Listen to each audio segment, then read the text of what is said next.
మాట్లాడటానికి దేవుడిచ్చిన కృపను బట్టి వందనా చెల్లిస్తా ఉన్నాను. ఈ సాయంకాలపు వేళ మోజెస్ లైఫ్ లో కొన్ని విషయాలు మనం చూద్దాము. మోజెస్ జీవితాన్ని మనకు అందరికి బాగా తెలుసు. నాకు తెలిసి బహుశా ఈ క్యారెక్టర్ స్టడీ చేసి ఉంటారు అనుకుంటున్నాను, అంతకుముందు ఏఎఫ్సీలోనే చేసి ఉండొచ్చు. అయినా కూడా అంతా చూడడం, నేను 1-2 పాయింట్స్ మీద కొంచెం కాన్సన్ట్రేషన్ చేసి దేవుడు నాతో మాట్లాడిన దాని విషయం డిస్కస్ చేద్దాము. అయితే దానికి ముందుగా ఈ వాక్యాన్ని చదువుకుందాం. నిర్గమాకాండము 2వ అధ్యాయము 11వ వచనం నుంచి 3వ అధ్యాయం 10వ వచనం వరకు జస్ట్ చదువుకున్న తర్వాత 2వ అధ్యాయము నిర్గమాకాండము 11వ వచనం నుంచి 3వ అధ్యాయం 10వ వచనం దాకా చదువుకున్న తర్వాత కొన్ని విషయాలు మనం ఆలోచించడానికి మనం ప్రయత్నం చేద్దాం. నేనే చదువుతాను, మనందరం కలిసి చూద్దాం. ఆ దినములలో మోషే పెద్దవాడై తన జనుల యొద్దకు పోయి వారి భారములను చూచెను. అప్పుడు అతడు తన జనులలో ఒక హెబ్రీయుని ఒక ఐగుప్తీయుడు కొట్టగా చూచెను. అతడు ఇటు అటు తిరిగి చూచి ఎవడనూ లేకపోగా ఆ ఐగుప్తీయుని చంపి ఇసుకలో వాణ్ణి కప్పిపెట్టెను. మరునాడు అతడు బయట నడిచి వెళ్ళుచుండగా హెబ్రీయులైన మనుషులిద్దరూ పోట్లాడుచుండిరి. అప్పుడు అతడు అన్యాయం చేసిన వాని చూచి నీవేళ నీ పొరుగు వాని కొట్టుచున్నావని అడుగగా అతడు మా మీద నిన్ను అధికారిగాను తీర్పరిగాను నియమించిన వాడెవడు? నీవు ఆ ఐగుప్తీయుని చంపినట్టు నన్నును చంపవలని అనుకొనిచున్నావా అనెను. అందుకు మోషే నిశ్చయముగా ఈ సంగతి బయలుపడిన అనుకుని భయపడెను. ఫరో ఆ సంగతి విని మోషేను చంప చూచెను. కాని మోషే ఫరో ఎదుటి నుండి పారిపోయి మిద్యాను దేశంలో నిలిచిపోయి ఒక బావి యొద్ద కూర్చుండెను. మిద్యాను యాజకునికి 7 కుమార్తెలుండిరి. వారు వచ్చి తమ తండ్రి మందకు పెట్టుటకు నీళ్లు చేది తొట్లను నింపుచుండగా మంద కాపర్లు వచ్చి వారిని తోలివేసిరి. అప్పుడు మోషే లేచి వారికి సహాయం చేసి మందకు నీళ్లు పెట్టెను. వారు తమ తండ్రి అయిన రఘుయేలు వద్దకు వచ్చినప్పుడు అతడు నేడు మీరింత త్వరగా ఇట్లు వచ్చితిరనెను. అందుకు వారు ఐగుప్తుడొకడు మంద కాపర్ల చేతిలో నుండి మమ్మల్ని తప్పించి వడిగా నీళ్లు చేది మన మందకు పెట్టెననగా అతడు తన కుమార్తెలతో అతడెక్కడా? ఆ మనుషుని ఎలా విడిచి వచ్చితిరి? భోజనమునకు అతని పిలుచుకుని రండెనెను. మోషే ఆ మనుషునితో నివసించుటకు సమ్మతించెను. అతడు తన కుమార్తె అయిన సిప్పోరాను మోషే ఇచ్చెను. ఆమె ఒక కుమారుని కన్నప్పుడు మోషే నేను అన్ని దేశంలో పరదేశిని అయి ఉంటిని అనుకుని వానికి గెర్షోము అని పేరు పెట్టెను. అలాగ అనేక దినములు జరిగిన మీదట ఐగుప్తు రాజు చనిపోయెను. ఇశ్రాయేలు తాము చేయుచున్న వెట్టి పనులను బట్టి నిట్టూర్పులు విడిచుచు మొర్ర పెట్టుచుండగా తమ వెట్టి పనులను బట్టి వారు పెట్టిన మొర్ర దేవుని యొద్దకు చేరెను. కాగా దేవుడు వారి మూలుగును విని అబ్రహాము ఇస్సాకు యాకోబులతో తాను చేసిన నిబంధనను జ్ఞాపకం చేసుకొనెను. దేవుడు ఇశ్రాయేలును చూచెను. దేవుడు వారి యందు లక్ష్యం ఉంచెను. మోషే మిద్యాను యాజకుడైన ఇత్రో అను తన మామ మందను మేపుచు ఆ మందను అరణ్యము అవతలకు తోలుకొని దేవుని పర్వతమైన హోరేబునకు వచ్చెను. ఒక పొద నడిమి అగ్ని జ్వాలల్లో యెహోవా దూత అతనికి ప్రత్యక్షమాయెను. అతడు చూచినప్పుడు అగ్ని వలన ఆ పొద మండుచుండెను, గాని పొద కాలిపోలేదు. అప్పుడు మోషే ఆ పొద ఎలా కాలిపోలేదో నేను ఆ తట్టు వెళ్ళి ఈ గొప్ప వింత చూచెదను అనుకొనెను. దాన్ని చూచుటకు అతడు ఆ తట్టు వచ్చుట యెహోవా చూచెను. అతడు ఆ పొద నడుము నుండి మోషే మోషే అని అతన్ని పిలిచెను. అందుకు అతడు చిత్తం ప్రభువా అనెను.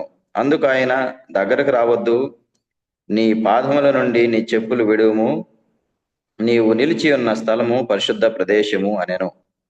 మరియు ఆయన నేను నీ తండ్రి దేవుడను, అబ్రహాము దేవుడను, ఇస్సాకు దేవుడను, యాకోబు దేవుడను అని చెప్పగా మోషే తన ముఖమును కప్పుకొని దేవుని వైపు చూడ వెరచెను.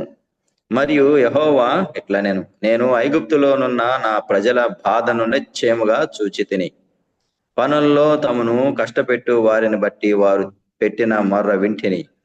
వారి దుఃఖములు నాకు తెలిసే ఉన్నవి. కాబట్టి ఐగుప్తీయుల చేతిలో నుండి వారిని విడిపించుటకును ఆ దేశములో నుండి విశాలమైన మంచి దేశమునకు అనగా కనానీయులు, హిత్తీయులు, అమోరీయులు, పెరిజ్జీయులు, హివ్వీయులకు, యెబూసీయులకు నివాస స్థానమైన పాలు తేనెలు ప్రవహించు దేశమునకు వారిని నడిపించుటకు దిగి వచ్చి ఉన్నాను. ఇశ్రాయేల మొర నిజముగా నా యొద్దకు చేరినది. ఐగుప్తీయులు వారిని పెట్టుచున్న హింస చూచితిని. కాగా రమ్ము, నిన్ను ఫరో యొద్దకు పంపెదను.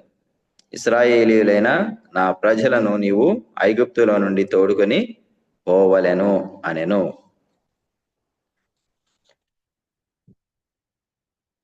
మోషే చరిత్ర లేదంట ఆయన యొక్క జీవితం మొత్తం చూడాలంటే ఈ నిర్గమకాండం నుంచి ద్వితీయోపదేశ కాండం ఇంచుమించు చివరి అధ్యాయాల వరకు చూస్తే ఫుల్ క్యారెక్టర్ మనకు అర్థమవుతుంది. మరియు క్రొత్త నిబంధనలో కూడా మరి బైబిల్లో అక్కడక్కడ యెహెజ్కేలు, నెహెమ్యా, మత్తయి, హెబ్రూస్, గలతీయులు రాసిన పత్రిక, అలాగే ప్రకటన గ్రంథము, యెహోషువ, వీటిలన్నిటిలో కూడా మోషే గురించి మనం చూస్తాం, మనందరికీ తెలుసు. అయితే ముందు ఒక 5-10 నిమిషాలు మోషేని గురించి మీకు గుర్తొచ్చినటువంటి ఏదన్నా పాయింట్స్ షేర్ చేస్తే, అది అయిన తర్వాత నేను షేర్ చేయాలనుకున్నవి 3 విషయాలు ఉన్నాయి.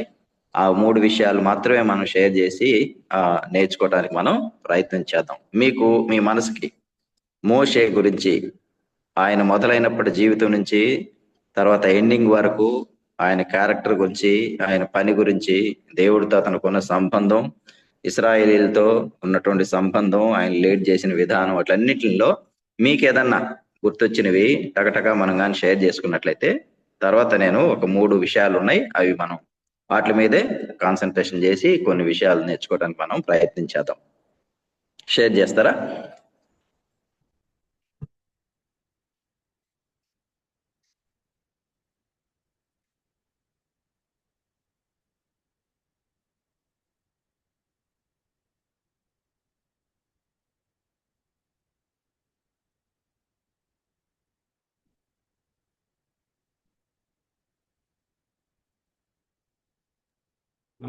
లక్ష్మణ చెప్పమ్మా, చెప్పు, షేర్ చేయి. షేర్ చేయడానికి ముందు ఒకటి మీ అందరికి కూడా అంటే పార్టిసిపేట్ అయిన అందరికి కూడా ఒక వార్త. నీ వాయిస్ లోగా ఉందమ్మా. ఇప్పుడు పార్టిసిపేట్ చేసిన అందరికీ ఒక న్యూస్ అన్నమాట. ఏంటంటే ఈ రోజు నుంచి మనము అది జస్ట్ అంటే మీ ఒపీనియన్ నాకు తెలియదు, యూట్యూబ్ లైవ్ పెట్టేశాను. ఇప్పుడు యూట్యూబ్ లైవ్ వస్తుంది మనం మాట్లాడుకునేది. అది మీకు ఓకేనంటే నేను అది కంటిన్యూ చేస్తాను, లేకుంటే నేను స్టాప్ చేస్తాను. అది గ్రూప్ లో కూడా వేసాను, యూట్యూబ్ లైవ్. మన వరకే కాబట్టి ఇది స్టాప్ చేసి. సో సో ఇది ఎవరికైతే కొంచెము అటెండ్ చేయడానికి కష్టంగా ఉంటుందో వాళ్ళు ఇప్పుడు డైరెక్ట్ గా యూట్యూబ్ లో చూడొచ్చు అనమాట. సో క్లియర్ సిగ్నల్ కూడా ఓకే. ఇప్పుడు క్వశ్చన్ అన్న మోషే గురించి తెలిసిన మోషే గురించి మన వరకే కాబట్టి, ఎందుకంటే ఈ యూట్యూబ్ లో కొంచెం మంది బాగా సమస్య అయిపోయింది. అందుకోసం నేను బయటకు వెళ్ళినా కూడా యాక్సెప్ట్ చేయటం లేదు. బయట చాలా రాద్ధాంతం చేస్తున్నారు, చిన్నదానికి పెద్దదానికి లేనిపోని యాడ్ చేసి పిచ్చి పిచ్చిగా చేస్తా ఉన్నారు. అందుకోసం పబ్లిక్ గా వద్దులేండి, నాకు ఎవరన్నా మనోళ్ళు రికార్డ్ చేసినా కూడా మీకు ప్రైవేట్ గా అయితే తీసుకోండి, లేదంటే వద్దని చెప్పేస్తున్నాను. మీ గ్రూప్ కే కాబట్టి నేను చెప్పేది అని చెప్తున్నాను. బయట కూడా చాలా ఇబ్బందికరంగా ఉన్నాయి ఇవి. ఎందుకంటే మనం క్యాజువల్ గా మన కోసమే, మన గ్రూప్ కోసం మనం చేసుకుంటున్నాం కాబట్టి క్యాజువల్ గా ఉంటది కాబట్టి దానికోసం. రైట్. సో మోషే గురించి మీకు గుర్తొచ్చినవి 1-2 విషయాలు. అంటే మోషే అది అతని గురించి చెప్పబడిందంటే అతను మిక్కిలి సాత్వికుడు అనేది చెప్పబడిందన్న. మోషే గురించి చెప్పబడింది. ఇంకోటి ఏంటంటే మోషే తను అంటే దేవుని యొక్క ప్రణాళిక ద్వారా అతను మరణం నుంచి తప్పించబడ్డాడు అనేది ఫస్ట్ అతను పుట్టుక సమయంలో మనం గమనించవచ్చు.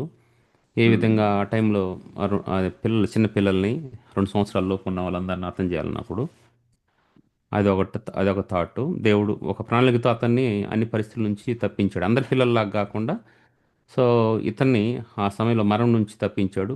ఎక్కడి నుంచి అయితే శాసనం రాబడిందో అతన్ని అంటే పిల్లలందరిని హతం చేయాలని ఎబ్రిలకు పుట్టినటువంటి మగ పిల్లల్ని అక్కడి నుంచే తనకు ప్రొడక్షన్ కూడా వచ్చిందనమాట. అక్కడే అతను పెరగటం అనేది జరిగింది.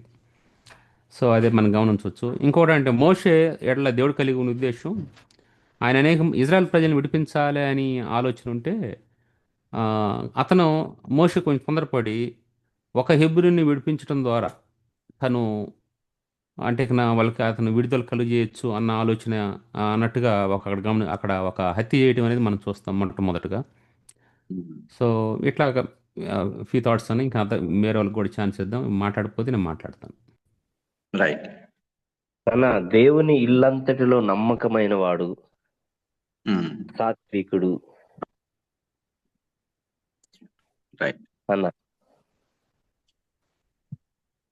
ఇంకా మిగిలిన వాళ్ళు కూడా షేర్ చేయొచ్చు. మీకు గుర్తొచ్చినవి టకటక ఒక గ్లిమ్స్ లాగా మనం వెళ్తే తర్వాత నేను షేర్ చేయాలి అనుకున్నది నేను చెప్తాను.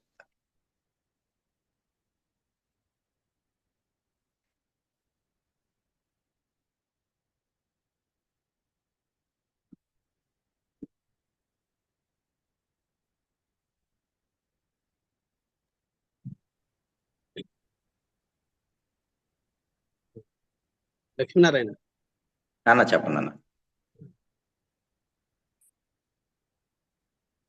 మొట్టమొదటిసారిగా అన్న.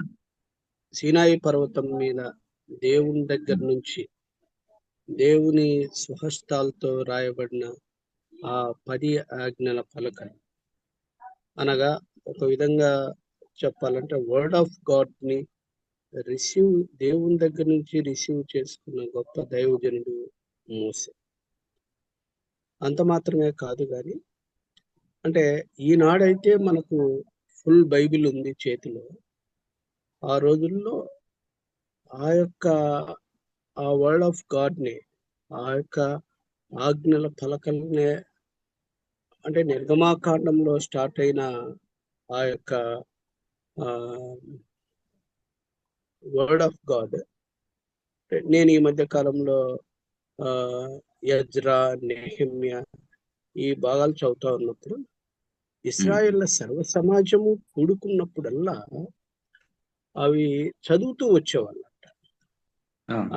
అదే వాళ్ళకు దేవుని యొక్క వాక్యము. కాబట్టి దేవుని నుంచి వాక్యాన్ని, దేవుని మాటని పొందిన దైవజనుడు అని చెప్పి నేను అనుకుంటా ఉన్నాను.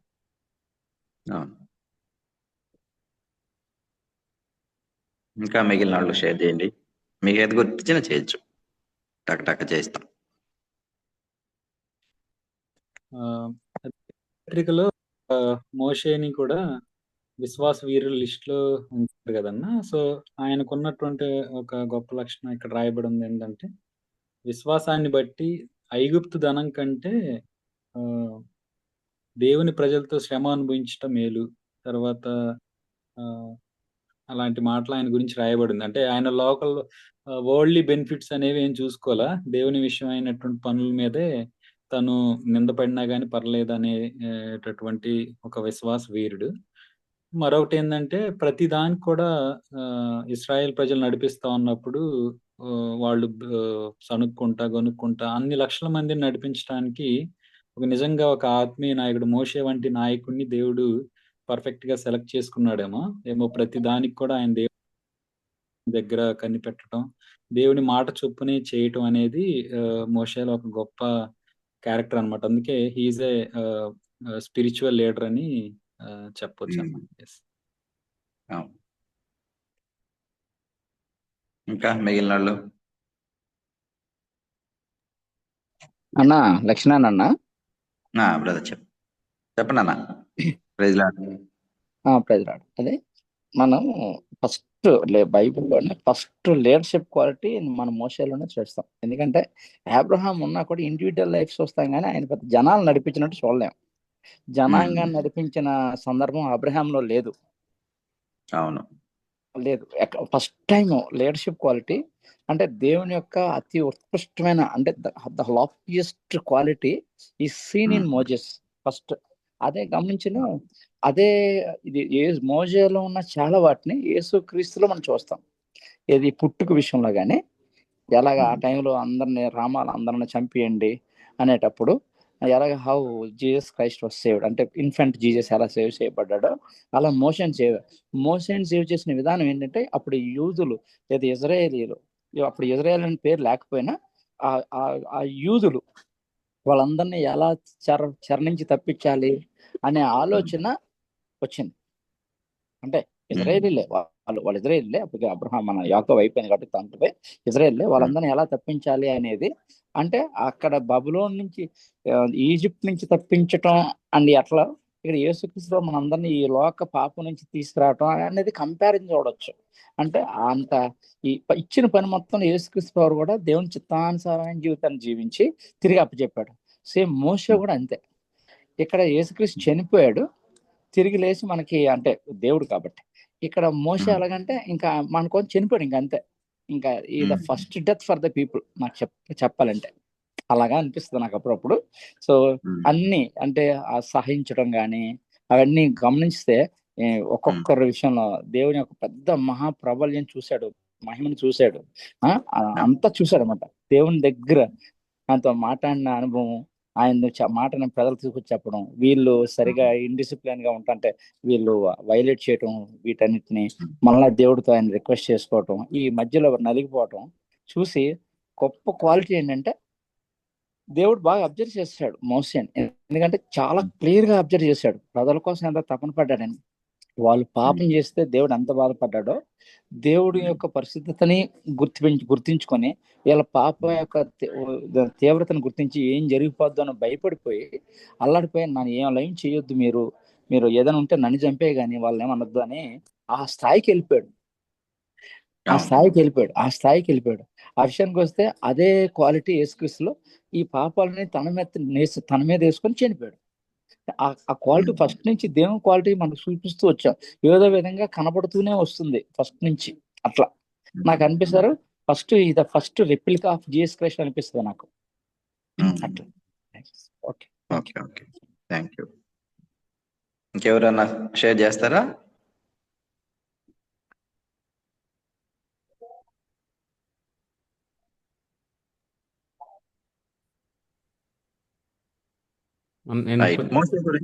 చెప్పను, నేను కొన్ని చెప్పవచ్చాను మరి.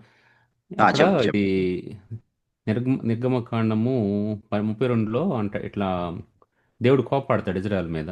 అది ఎవరిని కవర్ చేశారో తెలియదు. సో ఇజ్రాయెల్ అందరిని చంపేసి నేను అదే మోషేనే అంటే నేను గొప్ప చేస్తానని దేవుడు అన్నప్పుడు సత్యరాం చేశాడు దాన్ని. ఓకే. సో అతని పక్షంగా అంటే దేవుని పక్షంగా ఉండి మాట్లాడతాడు అక్కడ, తనకు వచ్చే ఆ గొప్ప అధికారం కంటే. అవును, ఆ విషయం లేనా అతను ఆ గ్యాప్లో నిలబడటం అనేది రైట్. ఇవన్నీ పాజిటివ్ మనం చూసాము. మోషే గ్రేట్ మ్యాన్, దైవజనుడు. క్రొత్త నిబంధన కాలంలో, పాత నిబంధన కాలంలో భక్తులందరూ మోషేని గురించి మోషే ధర్మశాస్త్రం అనని మెన్షన్ చేస్తా వచ్చేవాళ్ళు. యేసు ప్రభు కూడా మాట్లాడాడు, తర్వాత పౌలు మాట్లాడాడు, తర్వాత స్టీఫెన్ మాట్లాడాడు. వీళ్ళందరూ కూడా మోషే పేరు, మోషేకి ఆ చిన్న ధర్మశాస్త్రాన్ని బట్టి ఇంకా విలువ వచ్చి క్రొత్త నిబంధనలో కూడా మెన్షన్ చేసినట్టు మనం చూస్తూ వస్తాం.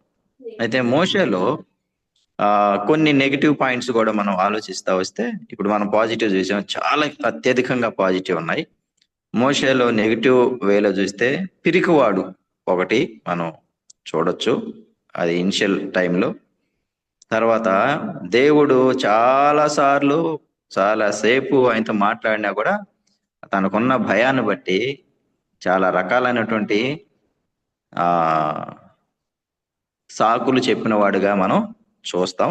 ఆ రెండు తనలో నెగిటివ్ ఉన్నాయి.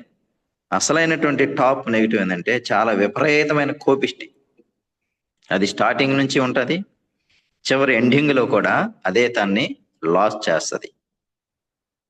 ఆ కోపంతోనే బేర్ చేయలేక చివరిగా ఆ బండతో మాట్లాడాల్సింది పోయి, ద్రోహులారా మేము మీకు నీళ్ళు ఇవ్వాలా, ఇచ్చేది వీళ్ళు కాదు కదా దేవుడు, అనవసరమైన మాట్లాడేసి కాని మాట మాట్లాడి చేయకూడని పని చేసేసి కోపం బరస్ట్ అయిపోయింది అనమాట.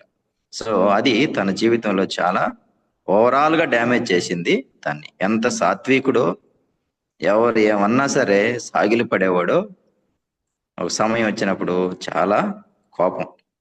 కొన్నిసార్లు పాపాన్ని గురించి కూడా చాలా పడేవాడు. 32వ అధ్యాయంలో కూడా మామూలుగా కోపడలేదు. కోపం తన అంతరంగంలో ఉన్నది, దేవుని యొక్క నిబంధన ఆ పలకలను కూడా పగలగొట్టేశాడు. కత్తులు తీసుకోండి అని చెప్పి 3000 మందిని చంపించేశాడు. అలా చేసిన వెంటనే మళ్ళీ వెళ్ళి దేవుడి దగ్గర మళ్ళా మీరు ఇందాక షేర్ చేసిన ప్రార్థన, నా పేరు తుడిచివేయి ఒకవేళ వాళ్ళని కానీ కనికరించకపోతే అని మళ్ళా ఆ కన్సర్న్ కలిగిన వ్యక్తి. చాలా గ్రేట్ మ్యాన్. చాలా గొప్ప లక్షణాలు మోషేలో ఉన్నాయి. తర్వాత కొన్ని మాత్రమే తనలో నెగిటివ్ లక్షణాలు ఉన్నాయి. ఆ గొప్ప లక్షణాలు మన జీవితానికి తీసుకుందాం. ఆ నెగిటివ్ లక్షణాల్లో కూడా దేవుని యొక్క పిలుపుకి కానీ స్వరానికి కానీ సాకులు చెప్పకుండా, అధైర్యంగా ఉండకుండా ఉండటం ఒకటి నేర్చుకోవాలి. చాలాసార్లు మన కోపం మనకి శత్రువు అయింది. మన కోపం చాలాసార్లు డ్యామేజ్ చేసింది, ఇంట్లో డ్యామేజ్ చేసింది, జాబ్స్ చేసే దగ్గర డ్యామేజ్ చేసింది, మన పరువు బాగొట్టింది, మన విలువ బాగొట్టింది, మన ఎమోషన్స్ ని విపరీతంగా రేగగొట్టింది, మరియు అంతరంగంలో అశాంతిని క్రియేట్ చేసి ముఖం చిన్నబుచ్చుకునేటట్లు చేసింది ఆ కోపం. కాబట్టి ఆ కోపం విషయంలో కూడా మనం జాగ్రత్త పడాలి. సో ఇంతవరకు ఈ డిస్కషన్ మనం చేశాం. అయితే నేను ప్రైమరీగా ఒక 3 విషయాలు షేర్ చేసుకొని దాని గురించి డిస్కషన్ మనం చేయాలి అని నేను అనుకున్నాను. దాని విషయానికి వెళదాం. మోషే ఇప్పుడు వరకు మనం చూసిందంతట్లో కూడా అంత టాప్ లీడర్ అవటానికి బేస్ లో స్టార్టింగ్ లో ఆయన దర్శనాన్ని గురించి మనం ఆలోచించడానికి మనం ప్రయత్నం చేద్దాం. ఆయన దర్శనంలో నాకు ఇప్పుడు మనం చదువుకున్నటువంటి 2వ అధ్యాయము 11th నుంచి 3వ అధ్యాయం 10th verse వరకు 3 రకాలైనటువంటి దర్శనాలు ఆయన చూచినట్టు లేదా విషయాల్ని చూచినట్టు మనం గమనిస్తూ వస్తాం. మొట్టమొదటి వచ్చి 2వ అధ్యాయము 11వ వచనంలో మనం 11వ వచనం నుంచి మనం 14 వరకు మనం చూస్తూ వస్తాం. 14వ వచనము,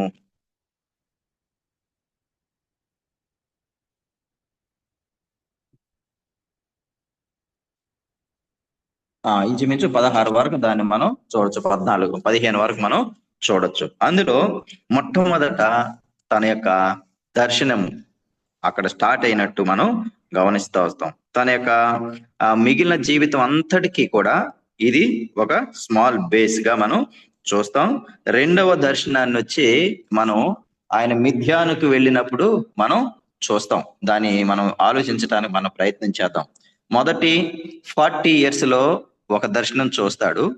తర్వాత నెక్స్ట్ 40 years లో బిగిన్ అయ్యేటప్పుడు ఒక దర్శనాన్ని ఆయన మిథ్యానులో చూస్తాడు.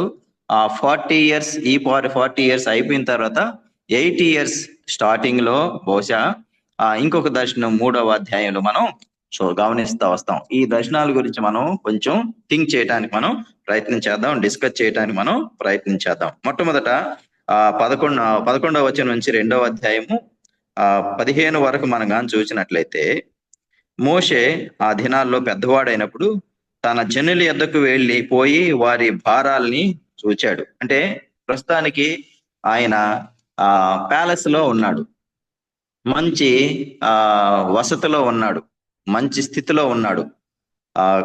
ఫరో ఆ యొక్క ప్రాంతంలో ప్యాలెస్ లో కావలసినటువంటి విద్య అన్నిటినీ ఆయన కలిగి ఉన్నాడు. అన్ని రీతిలుగా స్కిల్స్ సంపాదించి ఉన్నాడు. మంచి లైఫ్ లీడ్ చేస్తా ఉన్నాడు. కొదువు లేదు. ఫరో కుమార్తె యొక్క కుమారుడుగా కొనసాగుతూ ఉన్నాడు. చాలా లగ్జరియస్ గా ఉన్నాడు, హ్యాపీగా ఉన్నాడు, దిగులు లేదు. ఇంకా కావాల్సింటే అక్కడే ఉంటే మంచి అమ్మాయినిచ్చి పెళ్లి కూడా చేయగలరు, వాళ్ళు చేస్తారు అక్కడే కానీ ఉంటే. అక్కడ ఉన్నటువంటి దాంట్లో తనకు కొంత షేర్ కూడా వచ్చిండేది, ఏ ఇబ్బంది లేదు. వేరాజ్ ఇశ్రాయేలీలు తన జనులంతా ఇక్కడ చాలా సఫర్ అవుతున్నప్పుడు, ఇబ్బంది పడుతూ ఉన్నప్పుడు, ఎవరికైనా కానీ మంచి స్థితి వచ్చినప్పుడు, తను సేఫ్ సైడ్ లో ఉన్నప్పుడు, సుఖంగా ఉన్నప్పుడు, సౌఖ్యంగా ఉన్నప్పుడు, ఇబ్బంది లేని పరిస్థితిలో ఉన్నప్పుడు ఏం చేస్తారు? అక్కడే స్ట్రక్ అవుతారు సహజంగా ఎవరైనా సరే.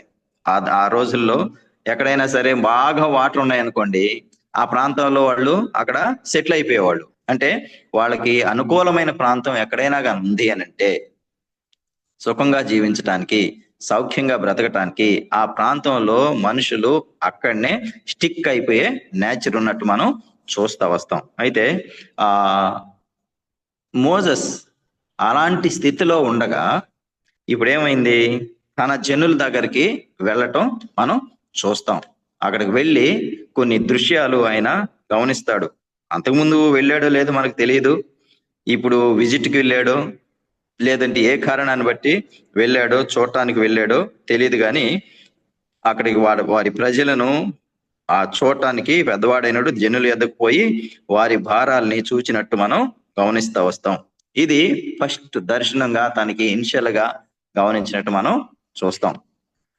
మోషే అక్కడికి వెళ్ళటానికి కారణాలేంటి, ఏమై ఉండొచ్చు? ఒకటి, మోషే అక్కడికి వెళ్ళి ఏం చూచాడు. రెండు, మోషే అక్కడికి వెళ్ళిన తర్వాత ఆ దృశ్యాలు, అక్కడ ఉన్నటువంటి విషయాలన్నీ, జరిగిన విషయాలన్నీ చూచినప్పుడు ఎలాగూ రెస్పాండ్ అయ్యాడు అన్న ఈ మూడు ప్రశ్నలకి మనం డిస్కషన్ చేయడానికి మనం ప్రయత్నించేద్దాం. ఎందుకు ఇంత సొఫిస్టికేటెడ్ గా లగ్జరియస్ గా ఉన్నటువంటి ఆ స్టేట్ ని వదిలి, ఆ ప్లేస్ ని వదిలి ఈ ప్రాంతానికి వెళ్ళాడు? రీజన్స్ ఏమై ఉండొచ్చు? అది ఏదైనా స్పెషల్ రీజన్ ఉందా, క్యాజువల్ ఉందా, లేదంటే దేవుని యొక్క ప్రణాళిక ఉందా, తనలోనే ఏదో సమ్ ఇన్స్పిరేషన్ ఉన్నదా అన్న ఆ కోణాల్లో మనం ఆలోచిద్దాము. వాయ్ ఎందుకు వెళ్ళాడు, ఏం చూచాడు, చూచిన తర్వాత ఎలాగో రెస్పాండ్ అయ్యాడు అన్న ఈ మూడు విషయాల్లో మనం ఆలోచించడానికి ప్రయత్నించేద్దాం. ఎందుకు వెళ్ళుండొచ్చు మోషే?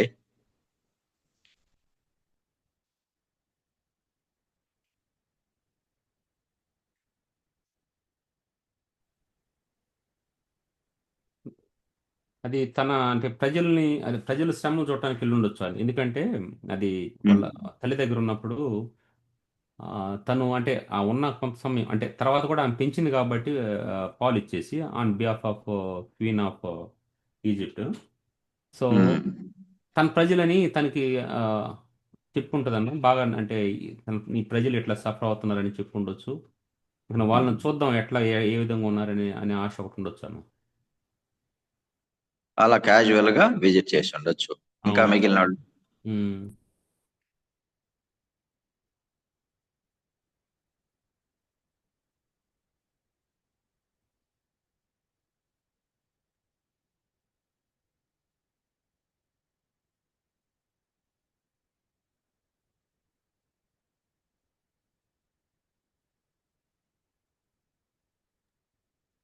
లక్ష్మీనారాయణ అన్న చెప్పను.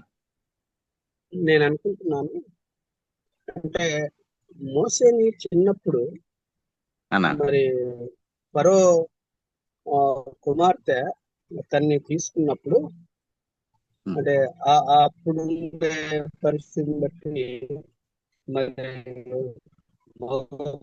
వాళ్ళని చంపేస్తే కఠినమైన జమ్ము పెట్టిలో పెట్టి ఆ నైలు నదిలో వదిలిపెట్టిన సిచ్యువేషన్ మనకు తెలుసు. ఆ సమయంలో మరి ఫరో కుమార్తె స్నానానికి తన్ని తీసుకోవడం వెంటనే మరి వాళ్ళ మదర్నే మోసే ఆయనకు దారిగా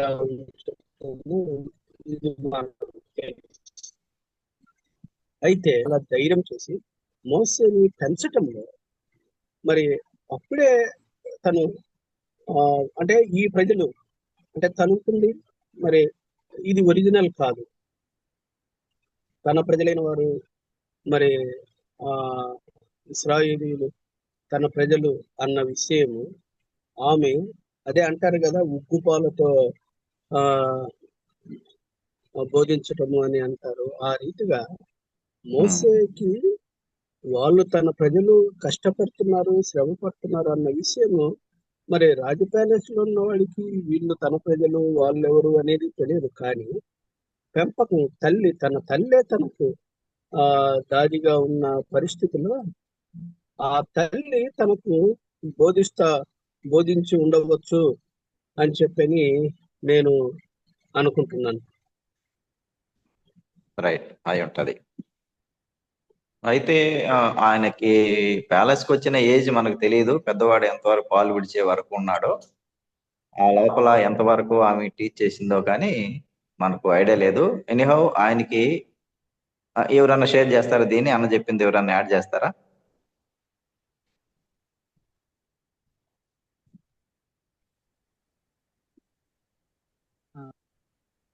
అంటే అన్న దేవుడు ఖచ్చితంగా ఇప్పుడు మోషేని తన మరణాన్ని నుంచి తప్పించాడు చిన్నప్పుడే. ఖచ్చితంగా దేవుడు పని చేస్తున్నాడు అనుకోవాలేమో. సో తప్పించాడు, ఫరో దగ్గర కొన్ని సంవత్సరాలు ఉంచాడు. తర్వాత క్యాజువల్ గా వాళ్ళ భారం ఎందుకో చూడాలని వెళ్ళాడేమో దేవుడు, దాంట్లో కూడా బ్యాక్గ్రౌండ్ లో పనిచేసాడేమో. సో అల్టిమేట్ గా గాడ్స్ పర్పస్ మోషే ద్వారా ఫుల్ఫిల్ కాబోతానికి మేబీ తన చుట్టుకు నుంచి తర్వాత వాళ్ళ ప్రజల భారాలను చూడడానికి వెళ్ళేదాకా, తర్వాత వాళ్ళని నడిపించేదాకా కూడా బ్యాక్గ్రౌండ్ లో దేవుడు పనిచేస్తా ఉన్నాడని అనుకోవచ్చేమో. సో అన్నట్టేమో పేరెంట్స్ సైడ్ నుంచి ఆమె తన్ని పెంచేటప్పుడు వాళ్ళ యొక్క విషయాలన్నీ చెప్పుకుంటది. తర్వాత మోషేను కూడా వాళ్ళు ఐగుప్తీయులు చేసిన ఇబ్బందిని బట్టి ఆ జమ్ము పట్టులో పెట్టాల్సి వచ్చింది, ఇవి కూడా తనకి తెలిసుంటాయి. ఐగుప్తీయులు వాళ్ళ జనుల్ని ఇంక్లూడింగ్ మోజెస్ ని చాలా సఫర్ చేశారు. ఆ టీచింగ్, ఆ ఇన్ఫర్మేషన్ ఏదో ఒక రీతిగా మనకు వెళ్ళుంటది. అదొకటి. ఇప్పుడు తమ్ముడు చెప్పినట్టు ప్యాలెస్ లో తను ఉన్నా గానీ దేవుని యొక్క ప్రణాళికలో మోజెస్ ఉన్నాడు కాబట్టి వాళ్ళని లీడ్ చేయటానికి, రెడీమ్ చేయటానికి ఆ ఇన్స్పిరేషన్ తో కూడా దేవుని యొక్క ప్లాన్ లో కూడా వెళ్ళుంటాడు అన్నది కూడా మనం ఆలోచించవచ్చు. ఇంకెవరన్నా ఏదైనా షేర్ చేస్తారా? దీనికి లింక్ గా ఇందాక అనిల్ అనుకుంటాను హెబ్రీ రాసిన పత్రికలో చెప్తా వచ్చాడు కదా, ఐగుప్తు ధనానికంటే నా ప్రజలతో శ్రమను అనుభవించటం మేలు అనని తెగించి వెళ్ళిపోతాడు కదా. దానికి ఇప్పుడు ఈయన వాళ్ళని విజిట్ చేసిన దానికి ఏదన్నా లింక్ ఉందా? అక్కడే తనకి ఇప్పుడు పేరెంట్స్ ఇచ్చిన ఇన్ఫర్మేషన్, దేవుడు ఇచ్చినటువంటి ఇన్స్పిరేషను, ఈ రెండింటిని బేస్ చేసుకొని ఈ ఐగుప్తులో నన్ను జమ్ము పెట్టిలో పెట్టడానికి, మా వాళ్ళని నైల్ నదిలో వేయటానికి, నా ప్రజల్ని ఇలాగ హింసించటానికి కారకులైనటువంటి ఈ జనుల ప్యాలెస్ లో నేను ఉండేదానికంటే కూడా వాళ్ళతో నేను శ్రమ పడటం మేలు అని అనుకొని తీర్మానం ఏదన్నా ఈ హెబ్రీ రాసిన పత్రికలో ఉన్న ఇన్ఫర్మేషన్ బట్టి మనం ఆ రీజన్ అయి ఉంటుంది అని ఏమన్నా అనుకోవచ్చా? దానికి ఏమన్నా లింక్ ఉంటుందా? ఒకసారి చూస్తారా దాన్ని? ఏమన్నా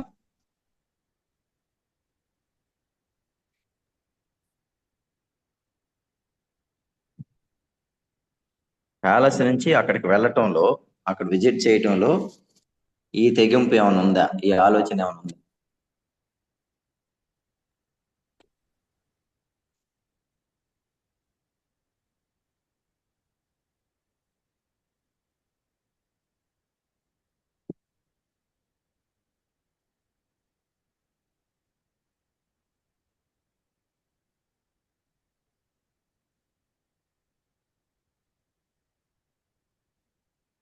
ఇరవై 24లో ఉంటది, 11:24 ఏప్రిల్లో.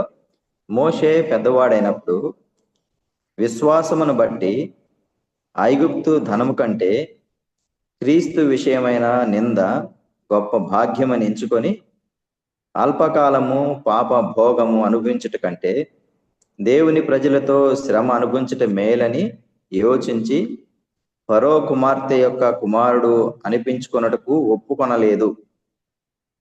ఏలయనగా అతడు ప్రతిఫలంగా కలగబో బహుమానమందు దృష్టి ఉంచెను. అక్కడ వరకు ఇప్పుడున్న దర్శనానికి ఆ ప్యాలెస్ ను వదిలి ప్రజలను విజిట్ చేయడానికి ఈ 26 వరకు 24 నుంచి ఒక స్టెప్ గా, తర్వాత భయపడి వెళ్ళిపోయినప్పుడు అతను చంపేసిన తర్వాత జరిగినటువంటి పారిపోయినది 27 నుంచి మనం చూస్తా వస్తాం. దీనికి మనం అనుకున్న దాంట్లో ఇలాంటి తెగింపు కలిగి దేవుడి ఇన్స్పిరేషన్తో తన ప్రజలు పడినటువంటి కష్టాన్ని ఇన్ఫర్మేషన్ ఎరిగిన వాడై ఇలాంటి తెగింపు కలిగినటువంటి నిర్ణయంతో అక్కడికి వెళ్ళి ఉంటాడా అనుకోవచ్చా?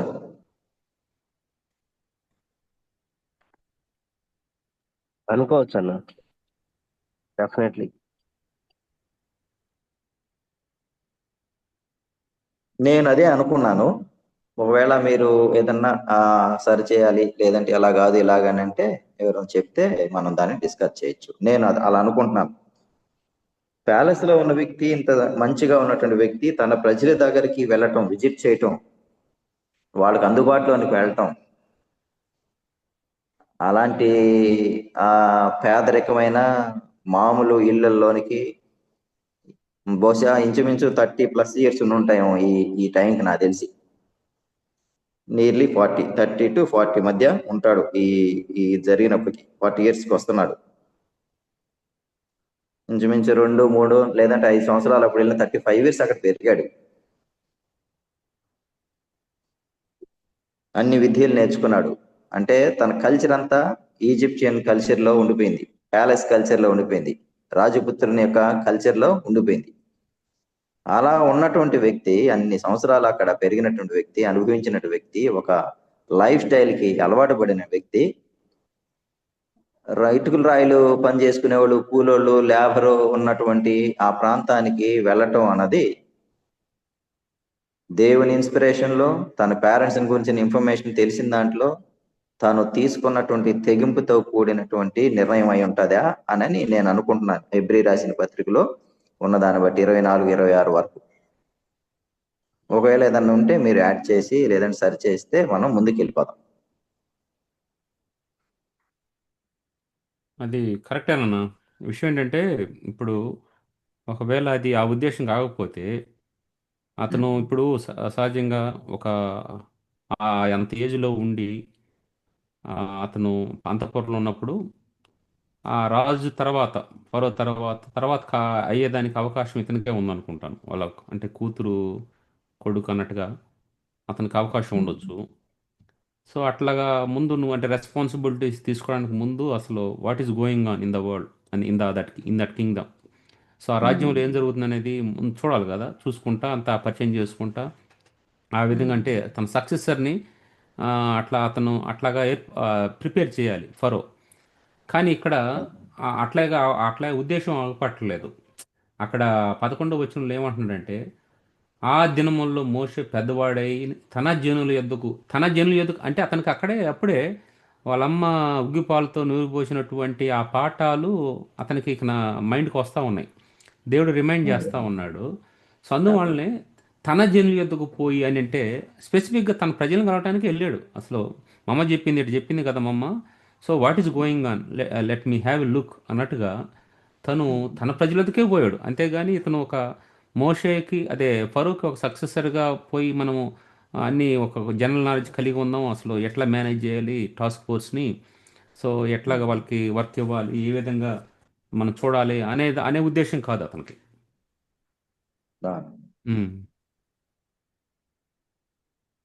సో ఈ 3 మనం ఆలోచించవచ్చు.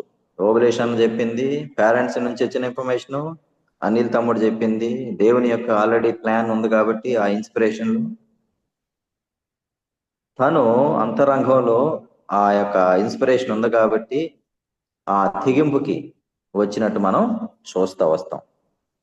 ప్యాలెస్ నుంచి పీపుల్ దగ్గరికి వచ్చేసాడు, సఫర్ అవుతున్న ప్రజల దగ్గరికి వచ్చాడు. ఒకవేళ ఇందాక సత్యారావన్ అన్నట్టు మనం దీన్ని ఇలాగ కాంట్రాస్ట్ చేయొచ్చాము. ప్రభువుకి ఆయన ధనవంతుడై ఉన్నాడు, దేవుడై ఉన్నాడు, దేవుడితో సమానంగా ఉండుట విడిచిపెట్టకూడని భాగ్యం అని ఎంచుకోలేదు. కానీ ఆయన దాసుని రూపం ధరించి సిలువ మరణం పొందినంతగా ప్రజలకి రీచబుల్గా ఉండటానికి భూలోకానికి మన ప్రభువు, మహాభాగ్యంలో దేవదూతలు ఎదుట ఉన్నటువంటి ప్రభువు భూమి మీదకి దిగి వచ్చాడు. దీన్ని మన ప్రభువుని కూడా అలాగూ కాంట్రాస్ట్ చేయొచ్చు.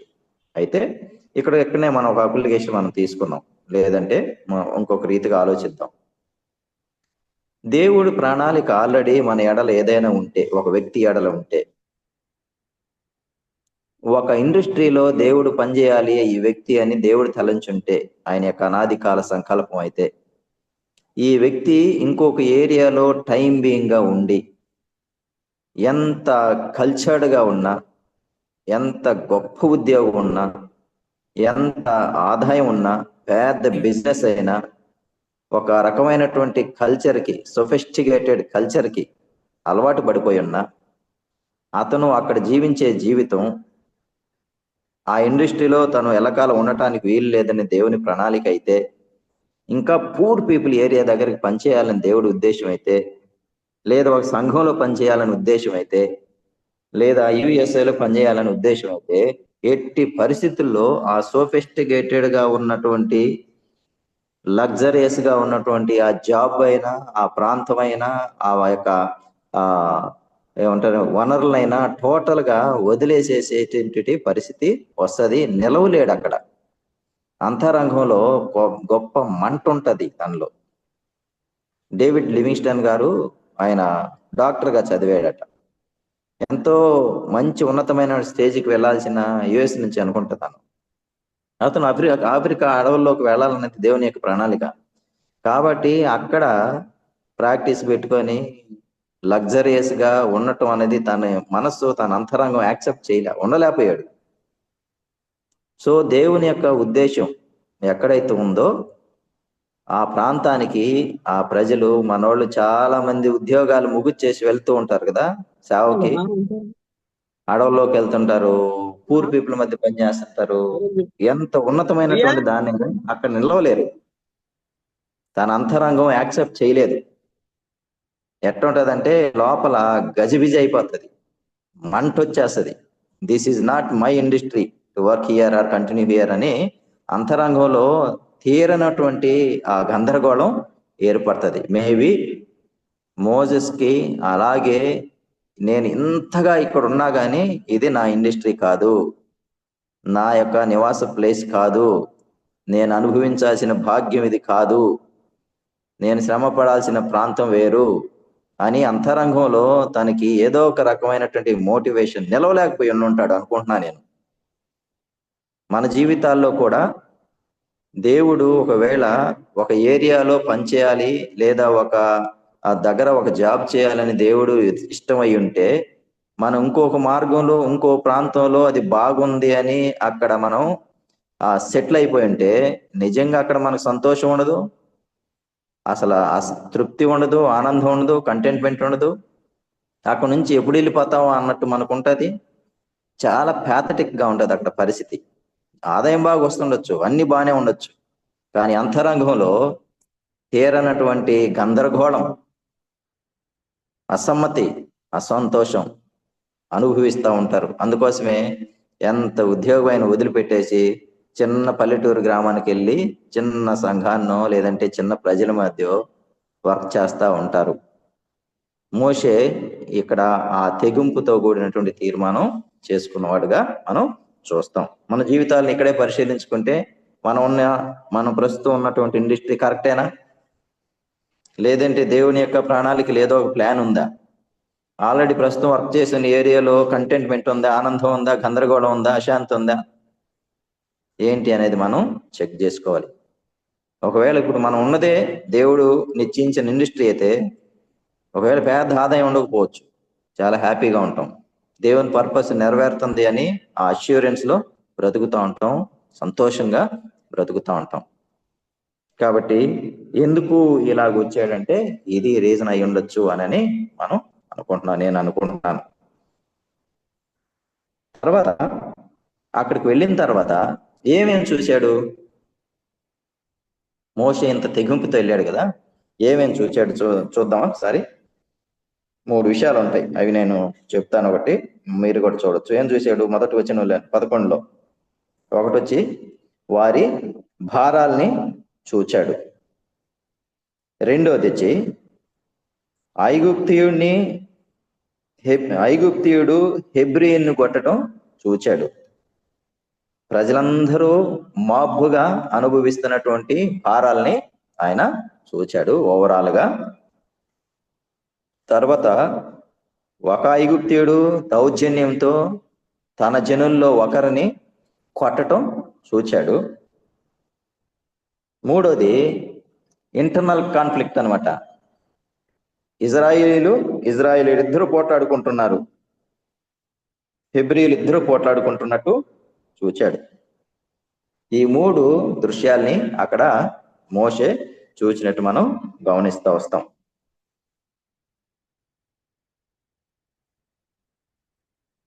దర్శించాడు, అక్కడ ప్రాంతాన్ని విడిచి తన ప్రజల దగ్గరకు వచ్చాడు.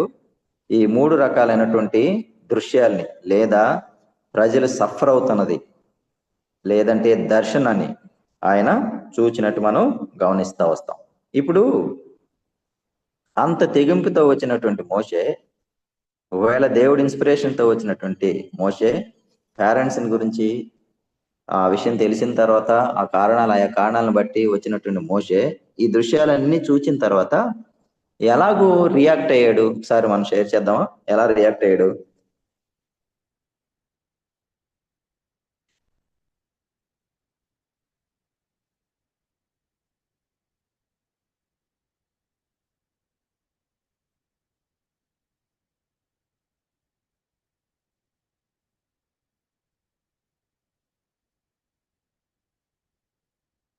ప్రజలందరి భారాలను చూసి ఎలాగ రియాక్ట్ అయ్యి ఉండొచ్చు తను అంతరంగంలో, బయటకు అది కనిపిపోయినా? తగిలిపోయి ఉంటాడు అన్న. చాలా బాధపడి ఉంటాడు కదా. అవును, అది ఏంటంటే బ్లడ్ కాబట్టి, హెబ్రీలి బ్లడ్, ఇతను కూడా బ్లడ్ సేమే కాబట్టి. ఇంకోటి ఏంటంటే నా ప్రజలు అని అతనికి తెలిసినప్పుడు, అది మన ఇప్పుడు ప్రజెంట్ ఉన్న వాతావరణానికి మనం అప్లై చేసుకుంటే, ఇప్పుడు మన ఇంట్లో మన మన రక్త సంబంధికులు తెలిసిన తర్వాత ఎవరన్నా కొడతా ఉన్నారనుకో, మనకి మనం ప్రభుని తెలుసుకున్నా మనకేమనిపిస్తుంది, ఏంది ఇట్లా ఎందుకు చేస్తున్నారు అని మనం అక్కడ పోయి తప్పించడము, లేకుంటే ఒకవేళ ప్రభుని తెలుసుకుని ఉండకపోతే వాళ్ళతో కలిసి అంటే అతను కొట్టడము సంథింగ్ చేస్తారు. ఎందుకంటే ఆ బ్లడ్ అనేది ఉడికిపోద్ది అనమాట. సో బహుశా ఇతను కూడా అట్లే చూసి నా ప్రజల్ని ఇంత భయంకరంగా చేస్తున్నారు వీళ్ళు అనేసి అతను తట్టుకోలేకపోయింది. ఇందాక మనము మాట్లాడుకున్నప్పుడు అతను కోపం కూడా ఉందన్నాడు కాబట్టి, సో ఇది ఇతనిది 120 స్పీడ్లో ఉండొచ్చు అతని కోపం కూడా ఆ టైంలో. ఇలాగనే ప్యాలెస్ లో ఉన్నటువంటి నెహెమియా తన ప్రజల యొక్క కష్టాలని విన్నాడు. విన్ని వెంటనే కూలబడిపోయాడు కదా. ఈయన కూడా ప్యాలెస్ నుంచే వచ్చి ఆ ప్రజలను చూచినప్పుడు వాళ్ళు పడే కష్టాలు, తర్వాత వెట్టి చాకరీ, ఇవన్నీ చూసుంటాడు మొదటి పాటలో. అవి చూసినప్పుడు తన హృదయంలో ఎలాగూ నెహెమియా బాధపడ్డాడో అలాగూ అంతరంగంలో బాధపడి ఉంటాడు. దాంతో పాటు ఇంకో ఎక్స్ట్రాగా ఏమైంది, హెబ్రీయుని ఐగుప్తీయుడు కొట్టడం చూచాడు. చూసిన వెంటనే రియాక్ట్ అయిపోయాడు. ఏం చేశాడు? తనకున్నటువంటి బలాన్ని బట్టి అటు ఇటు చూసి ఐగుప్తిని చంపేసి ఇసుకలో కప్పెట్టేశాడు. నరహంతకుడుగా తయారయ్యాడు అనుకోండి ఇక్కడ. తర్వాత మరునాడు మరలా ఏమి తెలియనిలాగా మరలా విజిట్ చేస్తా వచ్చాడు. మరునాడు అతడు బయట నడిచి వెళ్ళుచుండగా, ఎక్కడికి నడిచి వెళ్ళాడంటే హెబ్రీయుల ప్రాంతంలోనికి. ఆ ప్రాంతానికి వెళ్తుండగా హెబ్రీయులైనటువంటి మనుషులు ఇద్దరు పోట్లాడుకుంటున్నాడు. అప్పుడేం చేస్తాడు? అన్యాయాన్ని ప్రశ్నిస్తాడు. ఎందుకు ఇలాగ చేస్తున్నాడు అని చెప్పి ప్రశ్నిస్తున్నాడు. ముందేమో బాధపడ్డాడు, తర్వాత ఏమో యాక్షన్లోకి వచ్చి నరహత్య చేశాడు, తర్వాత ప్రశ్నించినాడు. దానికి విరుద్ధమైనటువంటి ఆ రెస్పాండ్ వాళ్ళ దగ్గర నుంచి వచ్చింది. తర్వాత భయపడటం, తర్వాత వెళ్ళిపోవటం చూడటం గమనిస్తూ వస్తాం. ఇక్కడ ఈ దర్శనం అంతట్లో మనం కానీ గమనించినట్లయితే, దేవుడు తమ్ముడు అన్నట్టు ఇన్స్పిరేషన్ చేసి ఉండొచ్చు అని అనుకుంటున్నాం కదా. నేను ఇక్కడ ఏమనుకుంటున్నానంటే, ఇక్కడ మోసెస్ ఉన్నాడు, తర్వాత ప్రజలు ఉన్నారు, తన ప్రజలు, బాధపడే ప్రజలు ఉన్నారు, బాధ పెట్టే ప్రజలు ఉన్నారు.